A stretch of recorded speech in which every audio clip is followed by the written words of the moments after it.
Il pensait avoir trouvé un simple petit animal, gelé contre le mur d'un vieux hangar.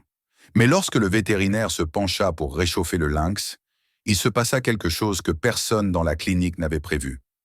Le petit prédateur ouvrit la bouche et dit quelque chose qui fit éclater de rire tous ceux qui l'entouraient.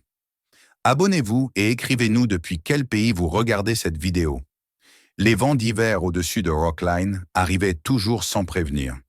Cette petite ville posée à la lisière des grandes plaines du Wyoming semblait parfois oubliée du monde, mais jamais épargnée par le froid. Ce matin-là, à l'aube, le vent était plus tranchant qu'à l'ordinaire. Il ne se contentait pas de mordre la peau, il semblait découper l'air lui-même, comme si quelque chose d'invisible cherchait à s'imposer. Le ciel était d'un gris pâle, presque figé, et la lumière naissante n'apportait aucun réconfort. Il n'y avait pas le moindre chant d'oiseau, pas le bruit familier d'un moteur lointain, pas même le craquement rassurant des pas humains. La ville retenait son souffle. Ethan Cole remarqua cette absence avant même d'en comprendre la cause. Vétérinaire depuis plus de 20 ans, il connaissait les hivers de Rockline, leur rudesse, leurs réveils glacés, leurs matins où le café fumant était parfois la seule promesse de chaleur. Pourtant, ce jour-là, quelque chose lui sembla différent. Pas plus froid, pas plus sombre, mais étrangement silencieux, comme si la nature elle-même avait décidé d'observer, d'attendre. En ouvrant la porte arrière de la clinique Ridgeview Animal Center, il sentit cette impression s'installer en lui, sourde et persistante, sans qu'il puisse encore la nommer. À l'intérieur, la clinique était plongée dans la pénombre. Ethan alluma les lumières une à une, et les néons révélèrent les contours familiers des salles, des cages vides, des plans de travail impeccablement rangés. L'odeur caractéristique du désinfectant se mêlait à celle du café qu'il venait de se servir. Un rituel immuable qui, d'ordinaire, l'ancrait dans la stabilité de ses journées. Il posa sa tasse sur le comptoir, inspira profondément et tenta de chasser cette sensation d'inconfort. Après tout, il avait connu des urgences bien plus graves, des nuits sans sommeil, des situations où la vie se jouait à la minute près. Ce n'était qu'un matin d'hiver de plus. C'est alors que le bruit se fit entendre. Des pas rapides sur le gravier, trop pressés, trop légers pour appartenir à un simple passant. Le son fendit le silence comme une déchirure nette. Ethan leva la tête instinctivement, son corps réagissant avant même que son esprit ne formule la moindre hypothèse. Une seconde passa, puis la porte d'entrée s'ouvrit brusquement, laissant entrer une rafale d'air glacé qui balaya la chaleur naissante de la pièce. Grace Miller se tenait sur le seuil. Membre du service local de recherche et de sauvetage, elle n'était pas étrangère à la clinique, mais jamais Ethan ne l'avait vue ainsi. Ses joues étaient rouges, presque brûlées par le froid et l'effort, sa respiration courte, irrégulière. Dans ses bras, elle serrait contre elle une couverture de laine froissée, comme si elle craignait que ce qu'elle portait ne lui échappe au moindre relâchement. Elle n'eut pas besoin de parler. Le regard d'Ethan s'était déjà posé sur la couverture. Il y eut un léger mouvement sous le tissu, à peine perceptible, mais suffisant pour faire basculer l'instant. Le café refroidit dans la tasse oubliée. La routine matinale s'effondra sans bruit. Grace fit quelques pas à l'intérieur, referma la porte derrière elle et s'approcha du comptoir. Ses mains tremblaient, non seulement à cause du froid, mais aussi sous l'effet d'une urgence qu'elle ne cherchait pas à dissimuler. Lorsqu'elle posa la couverture, Ethan l'aida à la déplier avec précaution, conscient que le moindre geste brutal pourrait être fatal. Ce qu'il découvrit alors était si petit qu'il eut d'abord du mal à comprendre ce qu'il voyait. Un corps minuscule, recroquevillé, parcouru de frissons incontrôlables. Les côtes se soulevaient faiblement, dans un effort presque désespéré pour respirer. La créature aurait pu tenir dans une seule de ses mains. La fourrure était mouchetée, les oreilles pointaient déjà vers le ciel malgré la faiblesse évidente, et les pattes, étonnamment larges pour un si petit corps, trahissaient sans équivoque son origine sauvage. C'était un bébé lynx. Pourtant, quelque chose clochait. Ethan avait vu des animaux sauvages blessés, des nouveau-nés abandonnés, des portées décimées par le froid. Mais jamais il n'avait croisé un lynx aussi petit, aussi fragile. Et surtout, jamais il n'avait rencontré ce regard. Les yeux du petit animal étaient ouverts, fixés sur lui avec une intensité troublante. Ils ne reflétaient pas la panique instinctive habituelle, ni l'agressivité défensive propre aux espèces sauvages. Ils semblaient chercher, attendre, comme s'il tentait de comprendre qui était cet homme penché au-dessus de lui. Ethan sentit quelque chose se serrer dans sa poitrine. Ce regard n'était pas celui d'un simple animal luttant pour survivre. Il y avait là une forme de conscience qui le désarma immédiatement. Grace rompit enfin le silence. Elle expliqua d'une voix encore haletante qu'elle avait trouvé le petit près d'un vieux hangar abandonné, coincé dans une conduite d'évacuation rouillée. De loin, elle avait cru à un chaton abandonné, une histoire malheureusement trop courante dans la région. Mais en le sortant de là, elle avait compris son erreur. Le froid était si intense que le métal avait brûlé sa peau à travers les gants, et le petit corps tremblait comme s'il ne savait plus comment retenir la chaleur. Elle raconta aussi le son étrange qu'il avait émis à ce moment-là. Ce n'était ni un miaulement, ni un grognement. C'était bref, sec, presque indigné, comme la protestation d'un enfant dérangé dans son malheur. Ce son l'avait convaincue qu'elle n'avait pas une minute à perdre. Ethan n'écoutait plus qu'à moitié. Son esprit s'était déjà mis en mouvement. Il attrapa des serviettes propres, activa le système de chauffage d'appoint, installa délicatement le petit corps sur une surface chaude. Chaque geste était précis, mesuré, guidé par des années d'expérience. Pourtant, sous cette maîtrise professionnelle, quelque chose d'autre s'éveillait. Une attention plus profonde, presque personnelle. Il posa une main près du petit lynx sans le toucher immédiatement, évaluant sa température, son souffle, la fragilité extrême de cette vie suspendue à quelques degrés de plus ou de moins. Les frissons ne s'arrêtaient même pas. Et pourtant, le regard ne quittait pas son visage. Ethan eut l'impression fugace que l'animal cherchait à lire ses intentions. À cet instant précis, il comprit que cette matinée ne ressemblerait à aucune autre. Ce n'était pas seulement une urgence médicale, ni même un sauvetage parmi tant d'autres. Quelque chose venait de s'ouvrir, une faille silencieuse dans la continuité de ses jours, et il ignorait encore jusqu'où elle allait l'entraîner. Tandis qu'il commençait les premiers soins, le vent hurlait toujours à l'extérieur, mais à l'intérieur de la clinique, une autre lutte venait de commencer, plus discrète, plus intime et infiniment plus décisive. Lorsque la porte de la clinique se referma définitivement derrière Grace, le vent et le froid restèrent dehors, mais l'urgence, elle, demeura enfermée à l'intérieur. Ethan sentit le poids du silence retomber, un silence tendu, chargé de respirations fragiles et de décisions irréversibles. Le petit lynx était là, posé sur la surface chauffante, improvisée, son corps minuscule toujours secoué de tremblements incontrôlables. Chaque frisson semblait parcourir ses os comme une onde de douleur, rappelant à chaque seconde que le temps jouait contre lui. Ethan se mit immédiatement au travail. Ses gestes étaient précis, presque automatiques, hérités de décennies passées à sauver des vies animales dans toutes les conditions imaginables. Il augmenta progressivement la chaleur, conscient qu'un réchauffement trop rapide pouvait être aussi dangereux que le froid lui-même.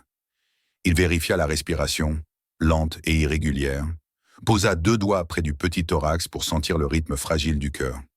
Le pouls était faible, filant comme un fil prêt à se rompre. La température corporelle était bien trop basse et la déshydratation évidente. Tout indiquait un état critique. Pourtant, malgré cette faiblesse extrême, le regard du petit lynx ne se voilait pas. Ses yeux restaient ouverts, sombres et brillants à la fois, fixés sur Ethan avec une intensité presque troublante. Ce n'était pas un regard fuyant, ni celui d'un animal terrorisé par un humain penché au-dessus de lui. Il y avait dans cette fixation quelque chose de différent, comme une attente consciente, une recherche silencieuse de réponse. Ethan sentit un frisson lui parcourir l'échine. Non pas de froid, mais d'une sensation plus profonde, plus difficile à définir. Il parla doucement, presque sans s'en rendre compte, des mots simples, apaisants, prononcés d'une voix basse et régulière, comme il l'avait fait des centaines de fois auparavant. Mais cette fois, quelque chose changea. Lorsqu'Ethan approcha la petite seringue contenant une solution tiède pour hydrater le lynx, celui-ci remua légèrement la tête. Puis un son s'échappa de sa gorge, court, tremblant, étonnamment articulé. Le bruit résonna dans la pièce avec une clarté déconcertante. Ce n'était ni un cri animal, ni un simple gémissement. C'était une syllabe incertaine, quelque chose qui ressemblait presque à une question. Ethan s'immobilisa, la seringue suspendue dans l'air. Son cœur manqua un battement. Pendant une fraction de seconde, il se demanda s'il avait imaginé ce qu'il venait d'entendre. Il reprit son souffle et continua. convaincu qu'il s'agissait d'une illusion née de la fatigue et de la tension. Mais lorsqu'il murmura à nouveau quelques mots rassurants, le petit lynx répondit. Pas avec exactitude, pas avec des sons parfaitement formés, mais avec une tentative évidente d'imitation. Il modulait sa voix, cherchait l'intonation, comme s'il essayait de reproduire le rythme humain plutôt que les mots eux-mêmes. Ethan sentit sa gorge se serrer. Il avait déjà vu des animaux intelligents, des comportements surprenants, des réactions qui défiaient les attentes. Mais cela dépassait tout ce qu'il connaissait. Il ne s'agissait pas d'un simple réflexe. Il y avait une intention, fragile mais réelle. Le lynx semblait écouter. Les minutes s'écoulèrent lentement, rythmées par les gestes d'Ethan et les réactions du petit corps qui, peu à peu, cessait de trembler avec autant de violence. La chaleur faisait effet. La respiration gagnait en régularité. Chaque petite victoire semblait immense. Ethan ne quitta pas des yeux son patient, et il remarqua bientôt un détail qui renforça encore son trouble. Le lynx suivait chacun de ses mouvements. Lorsque la main d'Ethan s'éloignait, les petites pattes remuaient faiblement, et un tapotement maladroit résonnait contre le tissu posé sous lui, comme une protestation discrète. Sans y réfléchir vraiment, Ethan posa doucement sa main près du petit corps. Immédiatement, le lynx se rapprocha, cherchant le contact, pressant son museau contre la peau chaude. Ce simple geste suffit à calmer davantage sa respiration. Ethan resta ainsi immobile, laissant l'animal décider de la distance. Il comprit alors que quelque chose venait de se produire.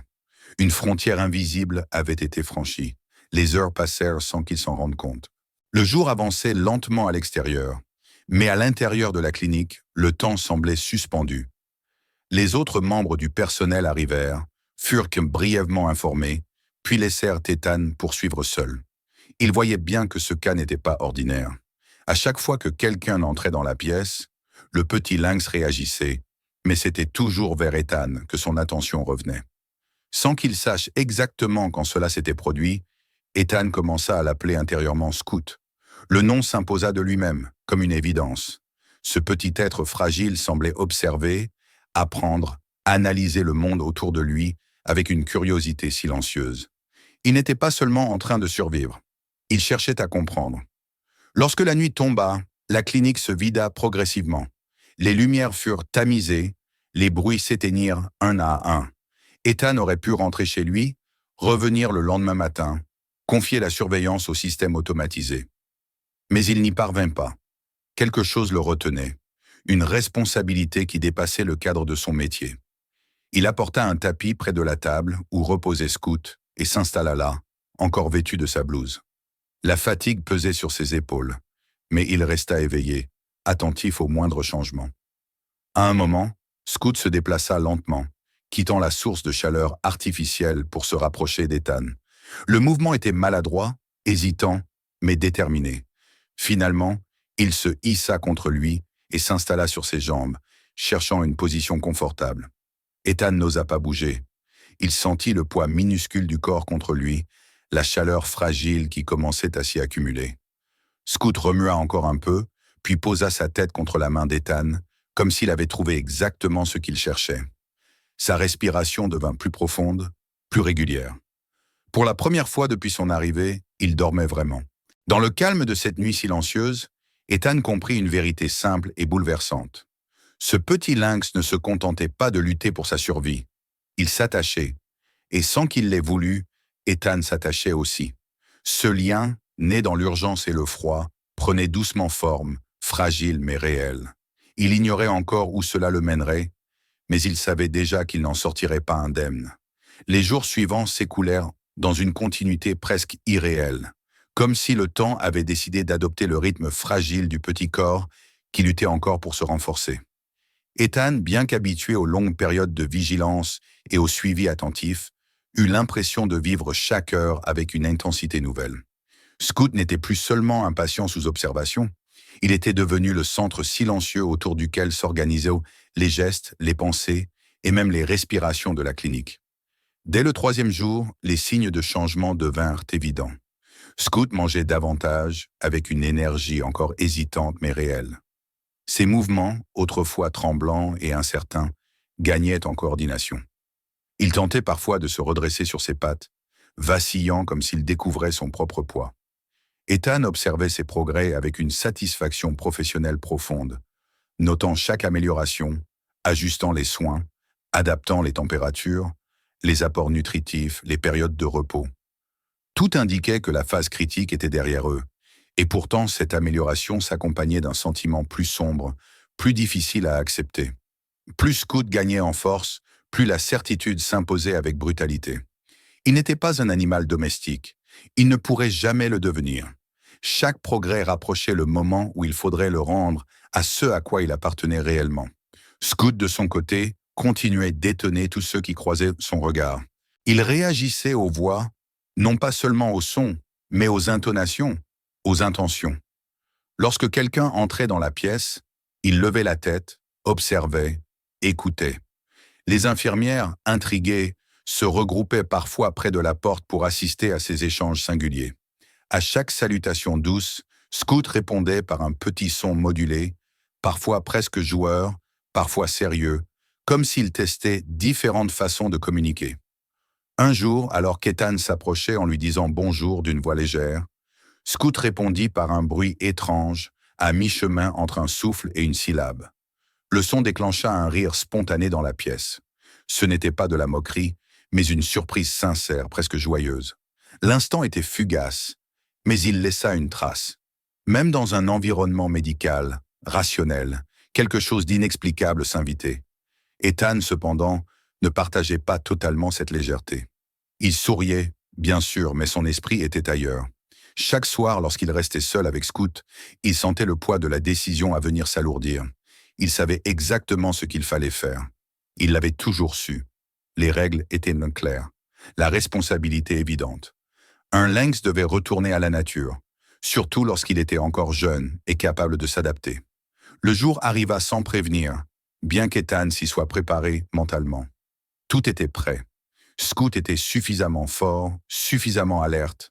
Le garder plus longtemps n'aurait fait que compliquer l'inévitable. Grace accompagna Ethan ce matin-là. Elle ne posa pas de questions inutiles, ne chercha pas à alléger la situation par des paroles vaines. Sa présence était une forme de soutien silencieux, respectueux. Ils roulèrent longtemps sans parler. La route menant au secteur protégé du parc national, connu sous le nom de Quiet Corner, serpentait entre des étendues enneigées et des forêts denses. Le paysage était d'une beauté austère, presque solennelle. Ethan conduisait en silence, jetant parfois un regard vers la caisse de transport posée à l'arrière. À l'intérieur, Scout était calme, attentif, comme s'il percevait l'importance de ce déplacement. Arrivé à destination, l'air semblait encore plus pur, plus vif.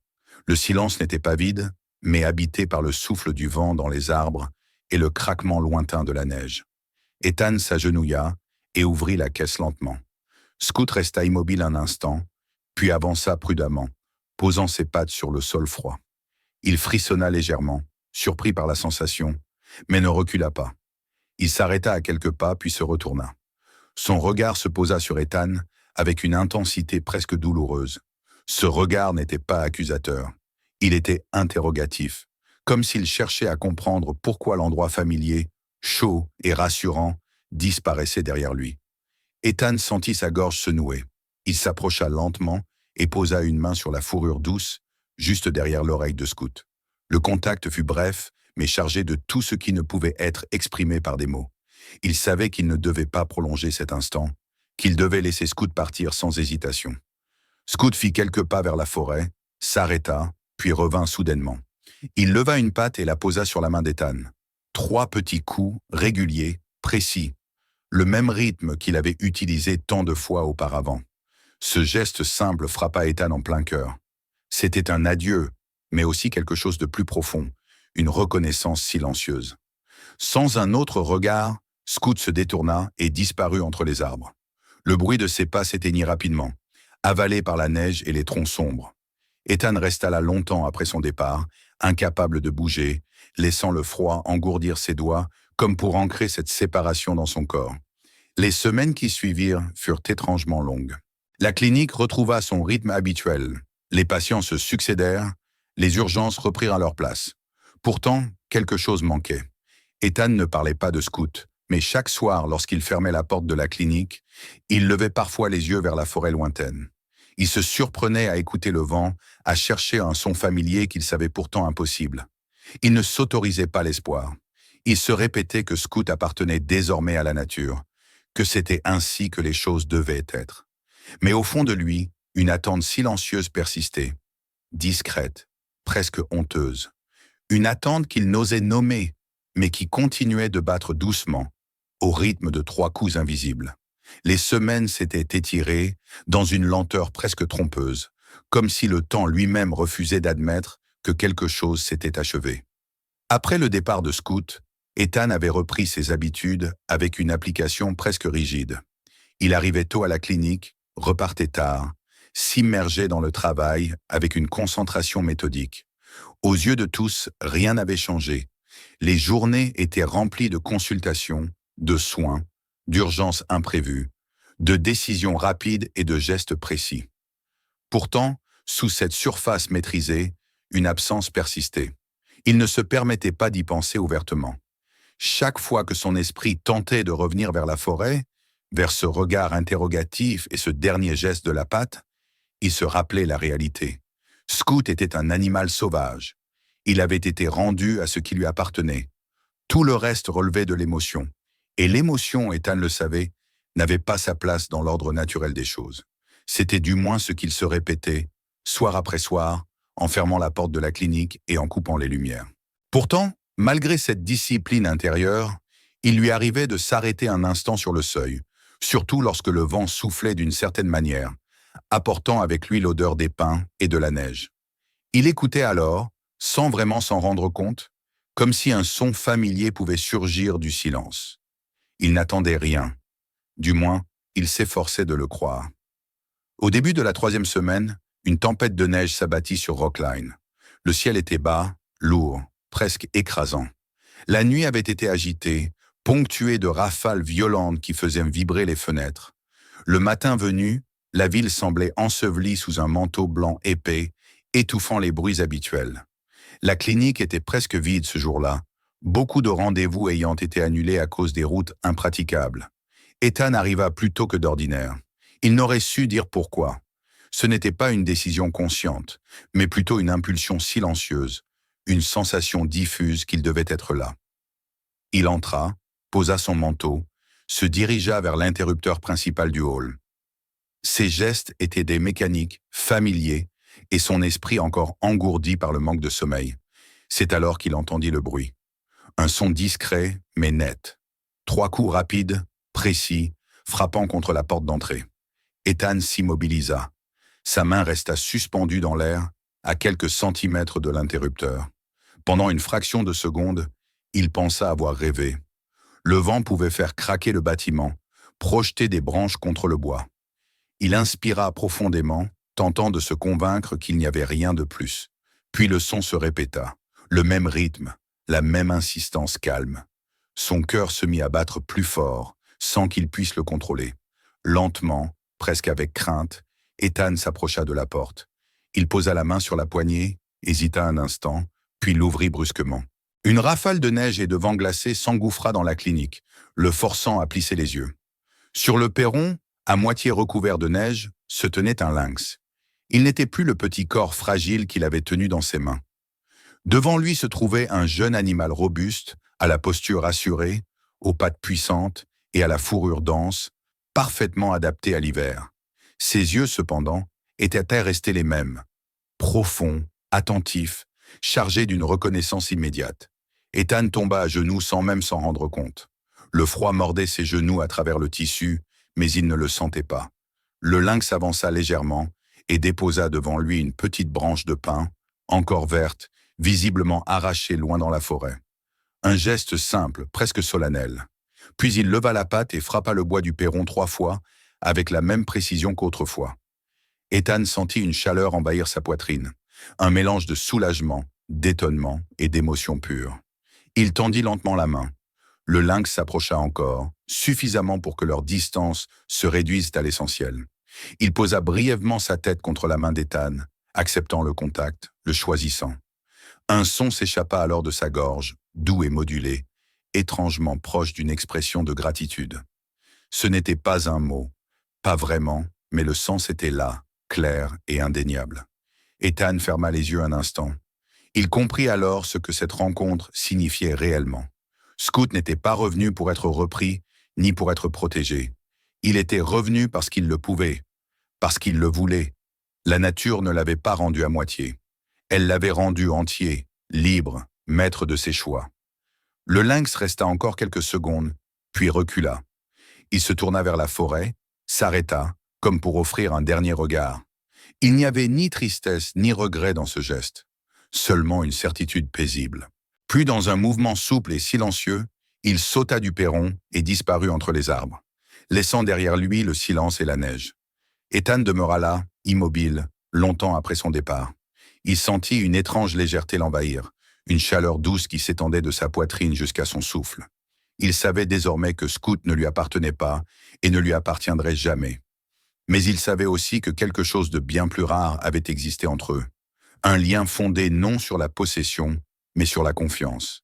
Une rencontre authentique, née du hasard et du respect, qui n'avait pas besoin de durer pour être complète. Lorsqu'il se releva enfin et referma la porte de la clinique, Ethan avait le sentiment profond que certaines choses, même éphémères, laissent une empreinte indélébile. Et il savait que, quelque part dans la forêt, un lynx libre se souvenait aussi. Si cette histoire vous a touché ne serait-ce qu'un peu, abonnez-vous. Demain, une nouvelle vidéo sortira, et vous ne voudrez surtout pas la manquer. Découvrez aussi les autres histoires sur la chaîne et partagez cette vidéo, que le plus de monde possible puisse voir cette conclusion.